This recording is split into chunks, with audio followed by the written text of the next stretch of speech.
Sonic, that's a good look for you. Festive.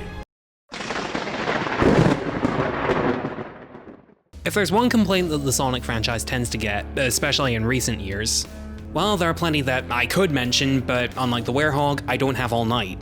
But one thing is that the games often feel rushed or lazily developed. As you probably know, there are plenty of Sonic games that have come out riddled with bugs, shoddy level design, half-baked stories, and just an overall lack of care, and I say that as a fan of this series.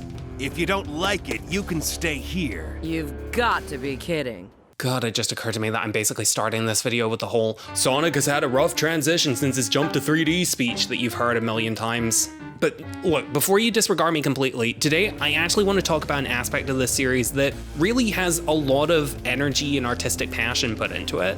In the last few years, whenever a new Sonic game has been on the horizon, one of the ways that Sega has promoted them has been through the release of some animated short films. Sonic Mania Adventures, Team Sonic Racing Overdrive, Sonic Frontiers Prologue Divergence, Sonic Superstars Trio of Trouble. Hell, for as rushed and literally seizure-inducing as Sonic Colors Ultimate was, they still went to the effort of making 2 6-minute animated shorts with Sonic Colors Rise of the Wisps. And these shorts have generally been really charming, funny, and at times kind of engaging from a story perspective.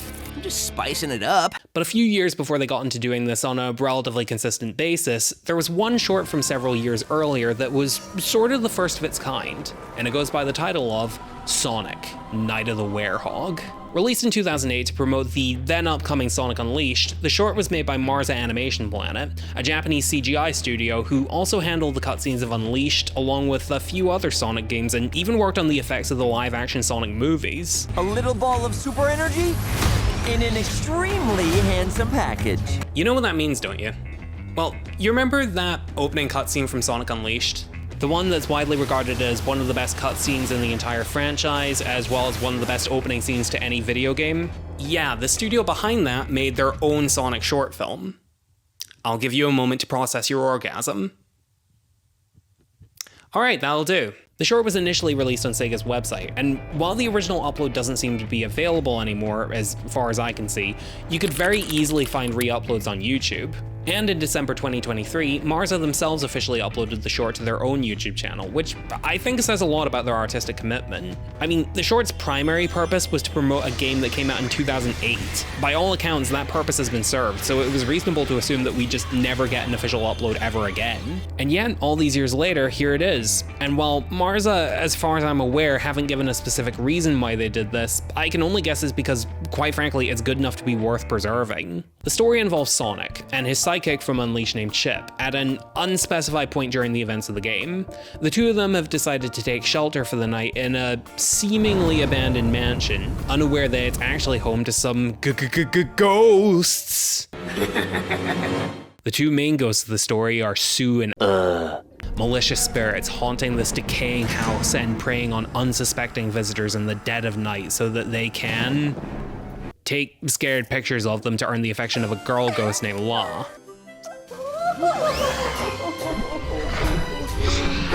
Well, I suppose Dr. Eggman's evil plan is to conquer the world so that he can build a theme park. I guess this is kind of just how some Sonic villains operate. What the two don't realize going in is that Sonic ends up being a bit of a tougher nut to crack than they're used to. Partly because he's a smartass, but mainly because due to the events of Unleashed, Sonic is currently able to turn into something even more frightening than either of them, the Werehog.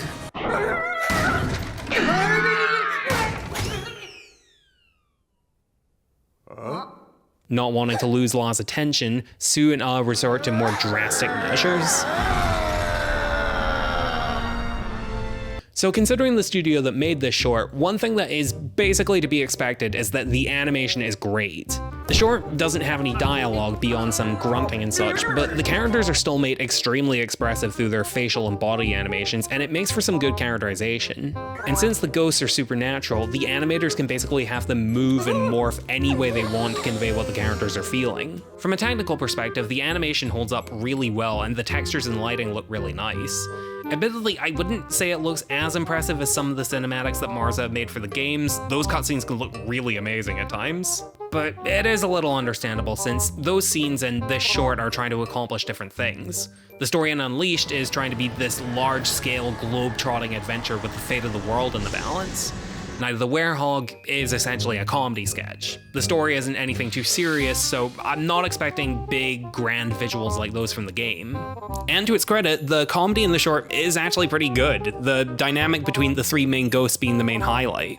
Sue and Ah make for great purely comedic villains. At first they're relatively harmless, they really just scare people and don't do much else, but when they realize they have to work a little harder to get to Sonic by combining into one giant ghost monster, they actually start to pose a legitimate threat, throwing him through walls, turning invisible so Sonic can't hurt them, and generally beating him to a pulp.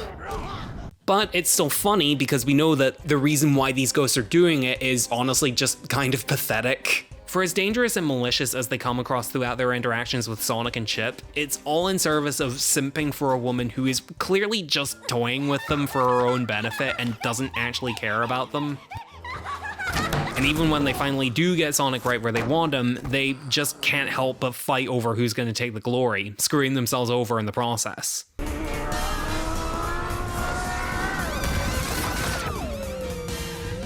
The only small criticism I could bring up about the fight is that Sonic tries to use the ghost camera against them since the pictures reveal them when they're invisible. It's a good idea, but they don't really do anything with it. He tries it, it immediately doesn't work because the pictures take too long to develop, and Sonic loses.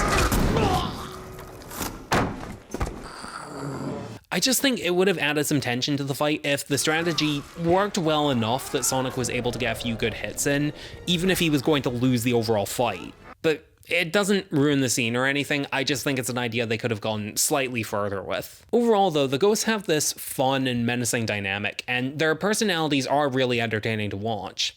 They're what the Deadly Six would have been if they were actually charming and didn't just rely on a million different variations on the same joke. Hey, who are you calling fat? You? One minor point about Night of the Werehog that I only really realized after Marza uploaded it to their YouTube channel is that there's actually two different versions of it, at least as far as my knowledge goes. Funnily enough, even though it's a silent film, it actually has both a Japanese version and an English version. And the only differences are the grunts from Sonic and Chip.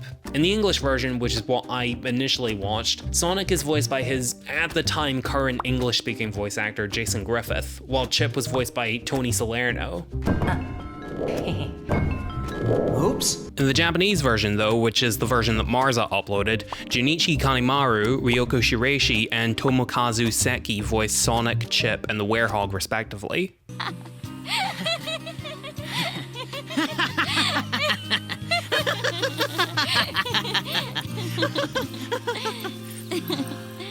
Yeah, you heard that right. In the Japanese version of both this and Unleashed, Sonic had two different voice actors, one for his regular self and the other for the Werehog. まあそう落ち込むなよ。そのうち何か思い出すさ。少しくらい覚えてないのか？なるほど。夜になるとこの姿になるってことか。 Regardless though, it's not a huge deal since this is very, very minor voice acting, so you can pretty much turn on whichever version you want and it shouldn't make much of a difference.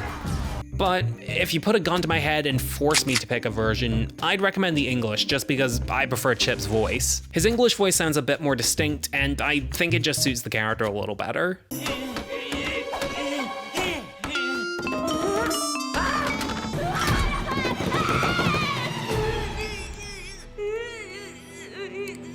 Still, regardless of which slightly varying version of Night of the Werehog that you're watching, it's still a great short film and way better than it has any right to be. This could have very easily been a minute-long promotional short with minimal attention given to it and nobody would have complained. Hell, even if it had never been made at all, the marketing for Sonic Unleashed still would have been perfectly serviceable. This really screams, no pun intended, that the creators made this because they really wanted to, and I wish more games would have marketing like this. And to really hammer home the vibe that this was a passion project from those involved, in 2023 they made a follow-up short titled Ghost Tale. Really think about that.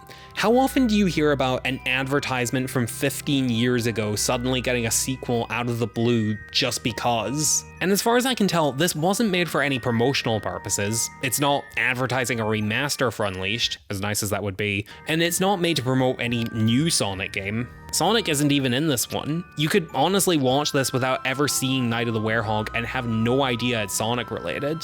To give my own brief thoughts on it, the animation is a major step up from the already great look of the original. The lighting this time around has improved a lot, and it gives the short such vibrant colors and makes it so nice to look at. I guess you could say, it's a real glow up. Aside from that, the short itself is just kind of okay. It doesn't get a lot of time to be particularly fleshed out because it's less than 3 minutes long. Sue and Ah are showing La their levitation abilities. Oh, sorry, La and these other ghosts that weren't in Night of the Werehog but are just randomly here now even though they don't really do anything at all. Why are they here?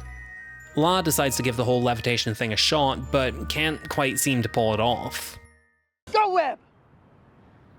Fly! Up, up, and away, Web! Shazam! Go! Go! She starts to get upset, so Sue and Ah levitate a piano that she's trying to lift, making her think that she's doing it. It's cute, it's harmless, it's just not as good as Night of the Werehog because it ends just as quickly as it began. But to be honest, I'm more just impressed that this short even exists. It just goes to show that promotional material for your art can be more than just a collection of clips edited together to sell a few more copies. It can be its own work of art. It can tell its own self-contained story. It can create its own charming characters. It can even create a franchise of its own that people will want to see. Quality is something that can be hard to come by in the Sonic franchise. But I think the reason why me and so many other people have stuck with it for such a long time is because of moments like this where everything that works about it comes together perfectly. I wouldn't have thought what is basically a commercial would be where I got that fix, but I'm not about to look a gift Werehog in the mouth. If you like this video, consider supporting me on Patreon. For just $1.50 a month, you'll get to see early releases of all my videos before they get released on YouTube. You'll also get a shout out at the end of every video. So long, friend.